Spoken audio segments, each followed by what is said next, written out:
자, 정보 공개 청구 가볼게요. 자, 근무보고서는 비공개 정보 대상이 해당하지 않는다. 이건 공개할 수 있다는 거예요. 자, 그래서 재소자의 진술, 위원장, 위원들과 재소자 사이 문답 등의 증벌 절차 진행 부분이 있는데 이 근무보고서에 있는 거예요. 이것이 이 부분은 비공개 사유가 대상하지 않기 때문에 공개하라. 이걸 분리 공개하라. 이게 허용된다고 봤습니다. 비공개 사유가 된다고 하면 틀리네요. 5급 문제. 자, 외부 재판에 출정 나갈 때 운동화를 신고 나가겠다고 하니까 교도관이 이를 불허했어요. 침해했어요? 침해하지 않았어요. 왜냐하면 나름대로 이유가 있다는 겁니다. 도주 예방 등의 이유가 있기 때문에 운동화 못 신게 하는 거 행복주권을 침해하지 않았다. 그러나 침해하지 않았다. 그러니까 세무친 거죠. 자, 그 다음 수용시설 안에서는 재소자용 의류를 입게 한 행위는 침해했느냐? 침해하지 않았다는 거죠. 그러니까 교도소 안에는 이거 입으라는 거예요. 사복 입지 말고 임마. 재소자용 의류 입게 한 것은 기본권 침해가 없다고 봤어요. 왜냐하면 뭐 일반인 눈에 띄지도 않고 무슨 방어권 행사하는데 지장도 주지 않기 때문에 뭐 등등등등. 그래서 마지막에 구급 목적 달성, 시설 안전 질서 유지 이런 것을 위해서 최소한의 제한이기 때문에 재소자용 옷을 입어라. 이거 안 입겠다고 한 놈도 있네, 그쵸? 좁혀야 돼요, 이런 것들. 자, 팔락합니다. 자, 미결 수용자가 수감되어 있는 동안에 수사 재판 받을 때, 그쵸? 재판 받을 때 재소자용 의뢰를 입게 한 것은 기본권 침해가 있느냐? 있다는 겁니다. 미결수인데, 그쵸? 아직 무죄 추정의 원칙 때문에 굳이 재소자용 옷 안 입고 사복 입어도 되잖아요. 그래서 미결수 추정 원칙에 이걸 입게 한 것은 무죄 추정의 원칙에 반한다고 해서 재판받을 권리를 침해한다고 봤습니다. 그래서 지금 어떻게 되는 거예요? 사복을 입고 나갈 수 있는 거예요. 자, 다음 형집행법 제88조가 형사재판 피고인으로 출석하는 수용자에 대해서 빨간색으로 사복 착용을 허용하는 형집행법 82조를 준용하지 아니한 것, 사복 착용을 하지 아니한 것은 행복추구권 등을 침해했다고 보는데요. 자, 밑에 거 볼까요? 이거는 민사재판이지, 민사재판입니다. 사복 착용을 허용하는 형집행법 82조를 파란색으로 준용하지 아니한 것은 행복추구권을 침해하지가 않는다는 겁니다. 그래서 형사재판과 민사재판 두 가지를 각각 비교하시기 바랍니다. 그 이유는 여기 밑줄 그어놨으니까 읽어보시면 돼요. 그래서 좀 확실하게 하기 위해서 색깔 칠해버릴게요. 형사재판 사건이냐 민사재판 사건이냐. 다음 페이지. 변호인과의 접견. 자, 변호인 자신이 피구속자에 대한 접견교통권이 헌법상 권리냐? 헌법상 권리예요? 헌법상 권리는 아닌 거예요. 그것은 형소법에 의해서 인정되는 것이지 헌법상의 권리는 아니다. 헌법상의 권리는 헌법상의 변호인 등의 접견교통권은 체포, 구속, 피의자, 피고인에게만 한정되는 것이다. 그래서 변호인 자신은 헌법상의 권리는 없고 형소법에서만 인정되는 권리일 뿐이다 라고 봤죠.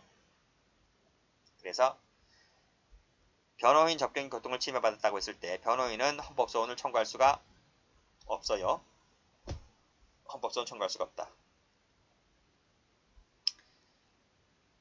피의자, 피고인은 가능해요. 근데 변호인은 안 돼요. 여기 나왔네. 미결 수용자의 접견 교통권이 헌법상의 권리냐? 그렇다는 거예요. 그렇기 때문에 이 친구는 헌법소원, 이 친구는 뭐다? 따라서 여기다 적어야 되겠네요.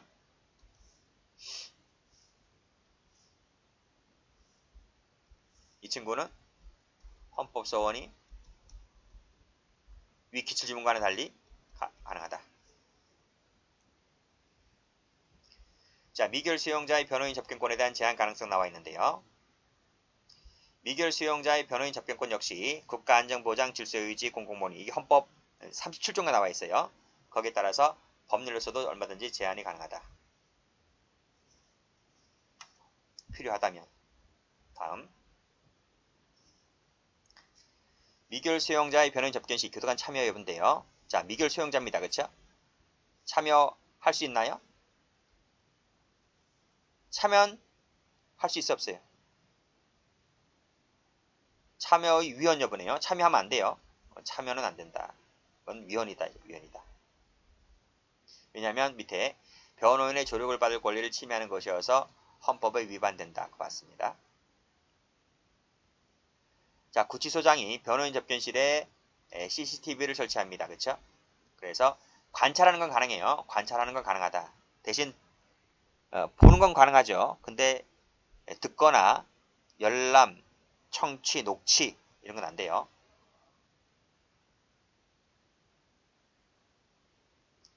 자, 재판 대기 중에 변호인 접견을 신청하였는데 교도관이 이를 허용하지 않습니다. 이것은 변호인 조력을 받을 권리를 침해한 것이 아니죠. 그렇죠? 아니 이놈이 재판 시작 전 20분 전에 변호인 접견 신청하고 있어요. 그건 자신이 보장할 수 있는 헌법상의 범위 밖이라 하는 것이므로 이걸 안 해줬다고 해서 침해되지는 않았다 이렇게 봤습니다.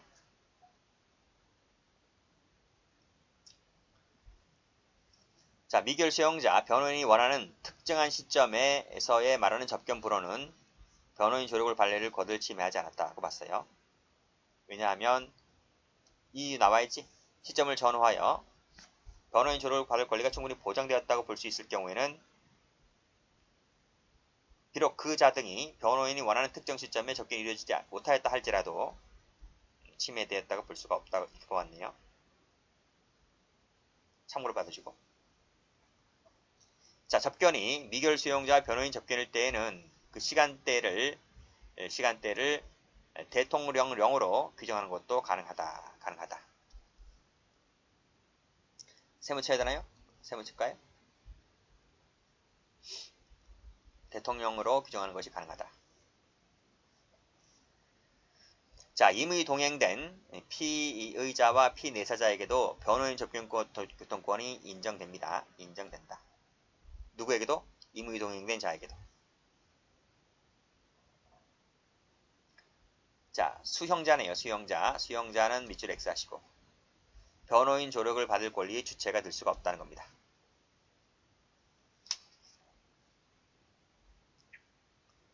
자, 신체 구속을 당한 피의자, 피고인이 범하였다고 의심받는 범죄 행위에 자신의 변호인이 관련되었다는 사정만으로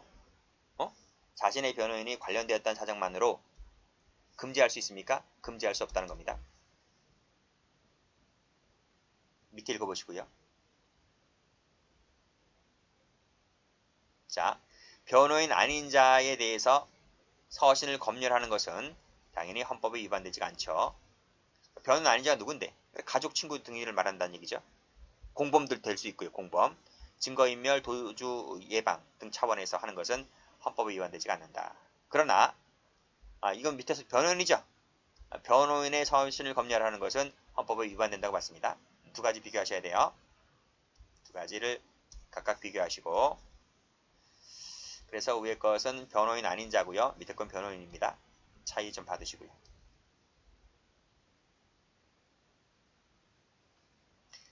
이 밑에 이런 것들이 있잖아요. 이런 건 안 나와요. 이런 것은 이 한 줄짜리를 이해를 하기 위해서 제가 넣은 것이지 이런 것이 나오는 것이 아니라 이 한 줄짜리만 딱딱딱딱 보시면 돼요. 전화통화. 자, 금치 처분을 받은 미결 수용자에 대해서 금치 기간 중에 서신수수 접견 전화통화를 제한하는 것은 이걸 제한한다고요? 파란색인가? 파란색으로 제한하는 것은 파란색인가? 하는 것은 밑에 안전질서 등을 유지하기 위한 것이다. 그래서 허용된다는 거예요. 허용된다.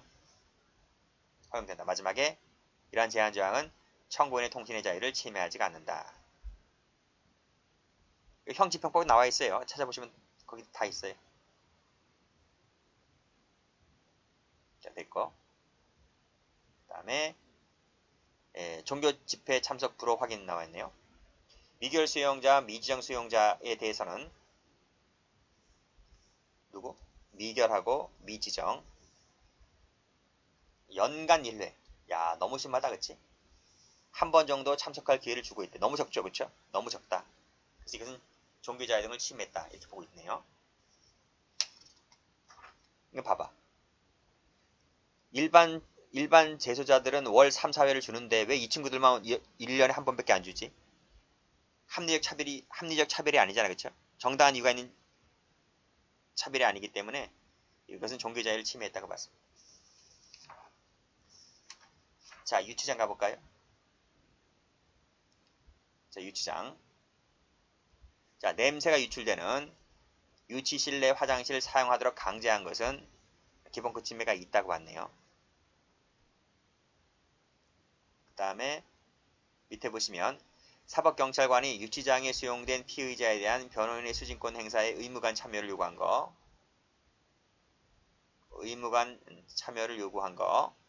이것은 변호인 수진권을 침해하는 위법한 처분이라고 보지 않았습니다.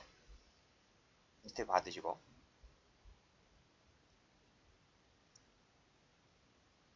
왜 깜봤나? 깜봤네요. 자, 미결 수용자의 규율 위반 행위 등의 제재로서 금치 처분과 함께 금치 기간 중에 신문과 자비구매 도서 열람을 제한하는 것은, 그치? 마지막에 과도하게 제한했다고 보기엔 어렵다고 봤네요. 현행법에 나와 있죠? 현행법에 나와 있는 것이다. 근데 그거 다 합헌 결정 내렸습니다. 과도하게 제한한 것이라고 볼 수 없다. 이게 제한해도 된다. 미결 구금일수 나왔네요. 자, 형법 얘기인데요. 자, 미결 구금일수 전부 또는 일부. 옛날에 이렇게 돼 있었거든요. 이렇게 형법 57조 1항에 미결 구금일수는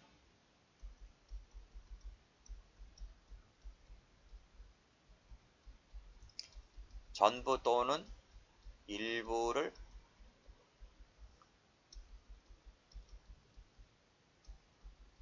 산입한다 이렇게 돼 있어요.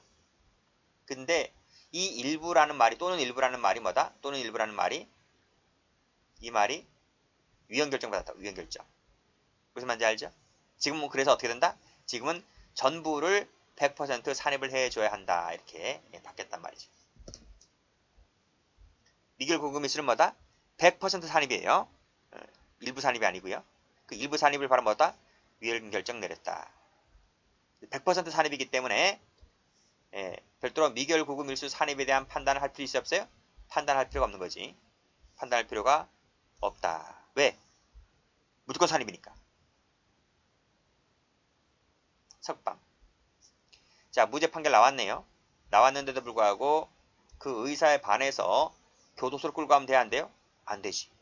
동의를 받고 가야 되는데 동의도 받지 않고 끌고 가는 것은 위법하다고 봤고. 자, 밑에 거. 수형자가 형기 종료일 24시 이전에 석방을 요구할 권리를 가집니까? 권리가 없죠. 24시간 땡 하고 나가야지. 지금 단 1초 1분이라도 그 전에 나가면 안 되잖아요. 즉 형기 종료일 된 그 날에 나가야 되지 그 전에 나가면 안 되잖아요. 그런 얘기예요.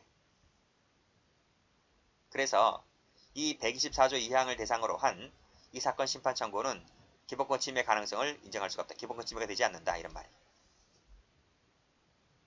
그래서 밑에 이 조항 때문에 원하는 특정 시간에 석방되지 못하여 귀가의 어려움을 겪었거나 추가 비용을 등의 경제 불이익을 겪었다 하더라도 이것만으로는 마지막에 기본권 침해 가능성이 그러니까 그런 것 같아요. 뭐 11시나 12시가 넘어가면 버스가 끊기잖아요. 그치? 끊기니까 난 그 전에 나가면 안 되겠느냐 라고 하는 것이라는 거죠. 그걸 들어주지 않았다고 해서 이 기본권을 침해되지는 않는다. 어쨌든 형기 종료된 이후에 나가야 되는 것이지 그 전에 나가는 것은 안 된다. 이렇게 보시면 돼요. 자, 다음은 가석방입니다. 자, 가석방의 기능 나와 있는데 가석방의 기능은 자, 수형자의 원활한 사회복귀 동그라미 1번, 그리고 수용 질서 유지 동그라미 2번. 이 두 가지 기능이 전부 다 있다는 거죠. 왜냐하면 가석방은 이제 조기 형기 만료 전에 조건부로 석방되는 거잖아요. 그렇죠? 그러려면 그 여러 가지 요건 중에 행장이 양호해야 돼요. 성격도 우수해야 되고요. 그러면 사고 치면 안 됩니다. 한 번이라도 징벌실 갔다 온 친구는 가석방이 안 돼요. 그렇기 때문에 그런 요건을 구비하려면 사고 치면 안 된다는 것은 수용 질서 유지와도 관련성이 있겠죠. 그렇기 때문에 이 두 가지 기능이 모두 다 있다. 이렇게 보시면 되겠습니다. 자, 다음 판례. 자, 사형이 무기징역으로 특별 감형되었다. 원래 사형수인데요. 이 친구가 무기로 감형됐어요. 자, 그렇다면 처음부터 무기징역을 받은 경우와 똑같이 가석방 요건 중에 하나인 형 집행기간에 산입될 수 있을까의 문제입니다. 이게 무슨 뜻이냐면요. 가석방이라고 하는 것은 자, 이 가석방이라고 하는 것은 사형수는 안 돼요. 처음부터 사형수는 가석방 요건이 탈락되고요. 자, 무기수 같은 경우 무기징역 받은 친구는 형기가 20년이 경과하면 20년 이상이 경과하면 이제 가석방으로 나올 수가 있고요. 유기 징역 받은 친구는 형기의 3분의 1이 경과하면 요 가석방으로 나올 수가 있는 거예요. 그러니까 가석방의 요건 대상이 되는 사람은 무기수하고 유기수밖에 없는 거죠. 사형수는 탈락이니까요. 근데 요 판례가 말하고 있는 것은 이 무기수인데요. 무기수가 요 특별 감형받아서 이제 사형수가 특별 감형받아서 무기수가 된 거예요. 자, 무기수가 된다고 하면 20년이 지나게 되면 가석방 나올 수 있다고 했는데 그럼 이 친구도 감형받고 무기수가 되었기 때문에 이 친구도 그러면 가석방은 나올 수가 있느냐? 이런 문제인데 판례가 안 된다 이런 말이죠. 그래서 사형이 무기징역으로 특별 감형되었다 했을 때 처음부터 무기수와 똑같이 가석방 중의 요건에 산입할 수 있느냐의 문제는 소극 이란 말은 X 이런 말입니다. 산입이 안 된다는 거죠. 자, 그래서 사형 집행 대기 기간을 처음부터 무기징역을 받은 경우와 똑같이 가석방 요건 중에 하나인 산입기간에 형 집행기간에 산입할 수는 없다는 짐은 교정직 시험, 보호직 시험에도 나온 적도 있지만 형법 시험에도 한 2번 정도 출제가 된 적이 있습니다. 자, 보호관찰입니다. 자, 보호관찰 개정형법 아주 옛날입니다. 97년도 얘기입니다. 이제 97년도에 이제 형법이 아주 많이 개정되는데요. 그때 이제 어떤 얘기가 들어오냐면 어떤 내용이 들어오냐면 집행유예할 때 보호관찰 받을 것을 명할 수 있다는 내용이 들어옵니다. 전면적 보호관찰이죠. 형의 종류에 상관없이 집행유예 시에는 판사의 재량에 따라서 보호관찰을 받을 것을 명할 수가 있는데 이 보호관찰은요. 장래의 재범 위험성 방지 차원에서 부과하는 거잖아요. 형벌이 아닙니다. 형벌이 아니고 보안 처분의 성격을 띠고 있는 거예요. 그래서 보안 처분이라고 하는 것은 장래 위험성으로부터 사회 방위하기 위한 한목적적 조치 하에서 내려지는 겁니다. 이것은 형벌이 아니에요. 형벌이 아니기 때문에 과거의 불법에 대한 책임이 기초하고 있는 게 아닙니다. 과거형이 아닙니다. 이건 장래형이란 말이에요. 장래형. 그래서 보호 관찰은 보안 처분으로서 장래 재범 위험성 방지 차원에서 사회를 방위해서 내려지는 한목적 조치이기 때문에 따라서 재판시 규정에 따라서 보호 관찰 받을 것을 명할 수가 있다는 거예요. 형벌이라고 하면 행시법이거든요. 형벌은 자 이렇게 필기하시면 되겠네요. 형벌과 보안 처분 이 두 가지는 엄연히 구분되는데 이 형벌이라고 하는 것은 여기 나와 있죠. 과거의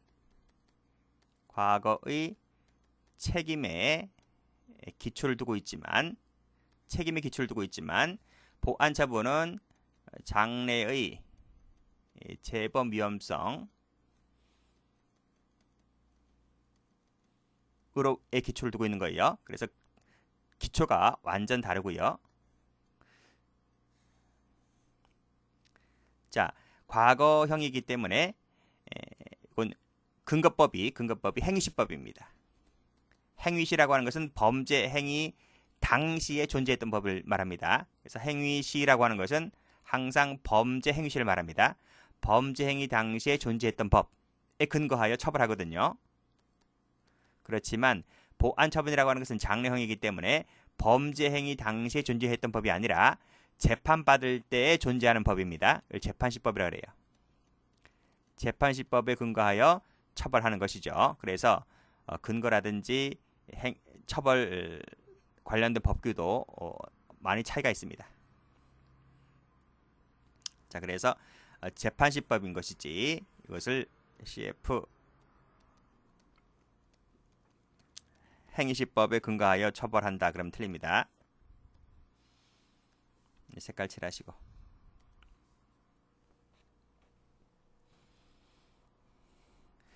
자, 다음 페이지 봅니다.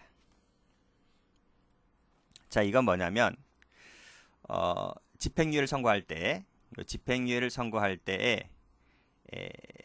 판사 재량에 따라서 보호관찰과 사회봉사를 동시에 때릴 수 있느냐, 적극이란 말은 그렇다 이 말입니다. 그렇다. 동시에 때릴 수 있다는 거죠. 왜 그런가 하면 법조문을 보면 나와 있어요. 자, 법조문을 보면 형 집행 유예할 때 보호관찰을 받을 것을 명하거나 권하로 돼 있죠. 그리고 사회봉사 또는 돼 있죠. 수강 명령을 할 수 있다 재량입니다. 그러니까 집행유예를 할 때 집행유예 부과 시에 보호관찰 또는 사회봉사 또는 수강을 명할 수 있는 거예요.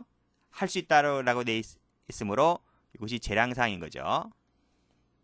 그래서 집행유예 받은 사람이 이거 전혀 안 받을 수도 있는 거예요.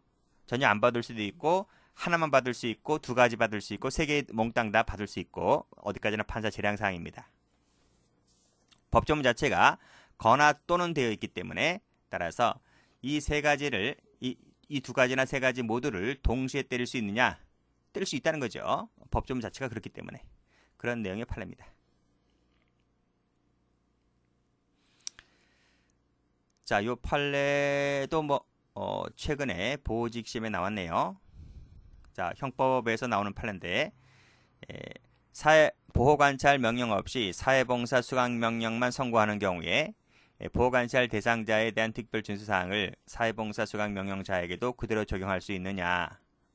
소극이란 말은 안 된다 이런 말입니다. 왜 그럴까요? 자, 보호관찰은 뭐뭐 하지 말라. 그치? 뭐뭐 하지 말라를 요구하는 소극적 측면입니다. 소극적. 그래서 뭐뭐 하지 말라라고 하는 것은 부작이야, 부작이를 명하고 있는 겁니다. 반면에 사회봉사 수강 명령은 뭐뭐 해라 이것을 적극적이라 하고 이것을 작위라고 불러요. 작위. 부작위는 자기가 부라는 것은 마이너스라는 얘기거든. 마이너스가 이제 부작위거든요. 작위라는 것은 거동이야, 거동이 있다. 그러니까 사회봉사를 받아라. 사회봉사를 해라. 일을 해라. 수강을 받아라. 이것은 뭐뭐 하라는 적극적인 액션을 요구하죠. 그러니까 이걸 작위라 불러. 근데 부작위는 액션이 없는 거야. 거동이 없는 거야. 거동이 없다는 것을 부작위. 그래서 뭐뭐 하지 말라. 어느 유흥업소에 출입하지 말라. 우리가 다 감시하고 있으니까 보호관찰이 그거죠. 우리가 다 너 발찌 채워놓고 다 감시하고 있으니까 어디 출입하지 마라. 어디 가지 말라. 누구와 접촉하지 말라. 그런 것이기 때문에 보호관찰 명령은 부작위를 요구하지만 사회봉사 수강 명령은 작위를 요구하고 있습니다. 그래서 근거 규정이 달라요. 그렇기 때문에 다시 올라가서 요 보호관찰 대상자에게 요구하는 특별 준수사항을 사회봉사 수강 명령자에게도 그대로 적용할 수 있느냐? 안 된다는 거지. 그렇죠? 그래서 밑에도 보면 그대로 적용할 수 있는가? 안 됩니다. 그 다음 것은 됐고요. 기술도 나와 있죠? 뭐뭐 하는 것은 주장으로 정하고 있는 것은 수강명령 대상자에게도 부과할 수 있다. 없습니다. 사회봉사 명령. 자, 사회봉사 명령은 형사처벌 대신 부과하는 것이다. 그쵸? 차이가 있다면 교도소에서 정역에 복무하잖아요. 교도소에서 일하는 거나 밖에 나가서 일하는 거나 매한가지라는 거예요. 사회봉사 명령도 일하는 거잖아요. 노가다 뛰는 거잖아요. 그쵸? 차이가 있다면 시설 내에 처우냐 사회 내에 처우냐 그 차이밖에 없는 거예요. 어쨌든 사회봉사를 하려면 의무적 노동을 부과하고 여가시간이 박탈되는 건 똑같아요. 담장 아니냐 담장 바뀌냐 그 차이밖에 없는 것이지. 그치? 그래서 이 사회봉사 명령을 때릴 때에도 뭐한다? 행위시법을 적용해야 된다는 거예요. 범죄 행위 당시에 존재했던 행위시법. 그게 바로 죄형법정주에 나오는 형벌조항이거든요. 그 죄형법정주의는 행위시법주의. 행위시법주의. 범죄 행위 당시에 존재했던 법, 행위시법. 가로 2번. 자, 이 사회봉사 명령을 부과하면서 행위시법상에 사회봉사 명령 부과 시간인 100시간을 초과하여 200시간 올린 신법을 적용하는 것은 이때 신법이 뭔지 아세요? 신법이 재판시법입니다. 이꼴 재판시법. 을 적용하면 됩니까? 안 됩니까? 안 된다니까요. 위에서 뭐라 그랬어요? 행위시법 적용하라 그랬잖아요. 재판시법 적용하면 돼요? 안 돼요? 안 돼요. 그래서 이것을 위법하다는 거예요. 이걸 적법하다 하면 틀려요.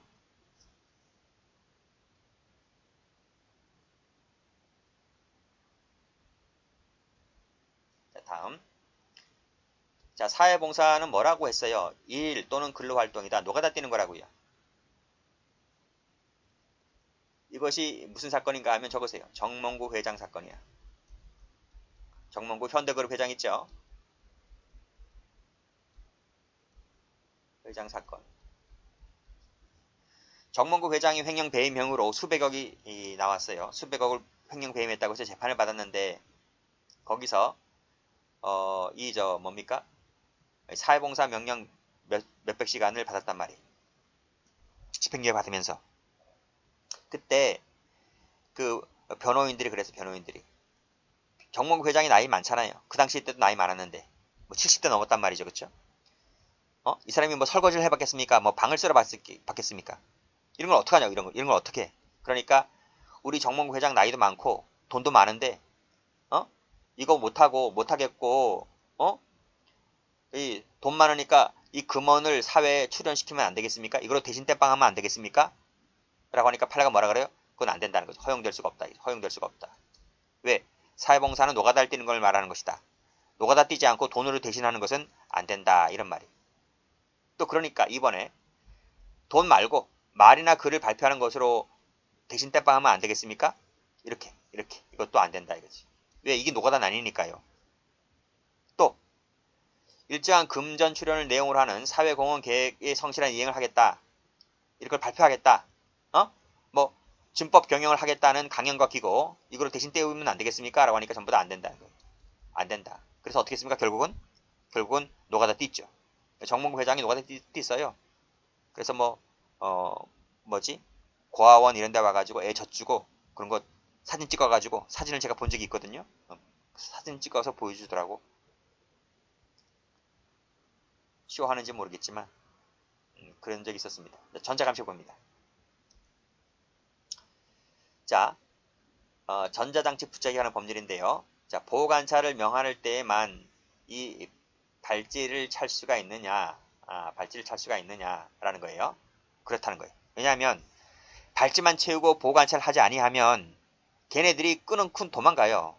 그러니까 의미가 없다고. 이 장비도 고가 장비인데, 그쵸? 그래서 발찌를 채우는 것도 좋긴 좋지만 반드시 보호관찰을 붙여라 이런 말이. 그래서 보호관찰을 명하지 아니한 채 발찌를 부착하는 것은 뭐다? 위반이다 이런 말. 됐죠? 자, 다음. 자, 발찌 채우는 이 전자감시 제도라고 하는 것은 보안처분의 성격을 띱니다. 나와있지? 보안처분이라고.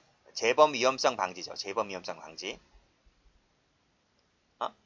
재범 방지 때문에 발찌 채우는 거 아니에요? 과거에 나쁜 짓을 했기 때문에 발찌를 채우는 게 아니라 그 형벌로 다 교도소에서 형을 다 받았잖아요. 그 대가 다 치렀잖아요. 그치? 다시 재범을 방지하기 위해서 채우는 것이 바로 발찌이기 때문에 이 발찌는 보안처분의 성격을 띈다 이런 말이. 그래서 이것은 형벌과 성격이 달라요. 그래서 일사부재리 원칙이 적용되지 않아요. 즉 무슨 말이냐? 형 집행 종료 다 마쳤죠. 예를 들면 강간범 같은 경우에 강간죄로 복역을 다 마쳤잖아요. 그치? 그럼 대가를 다 치른 거예요.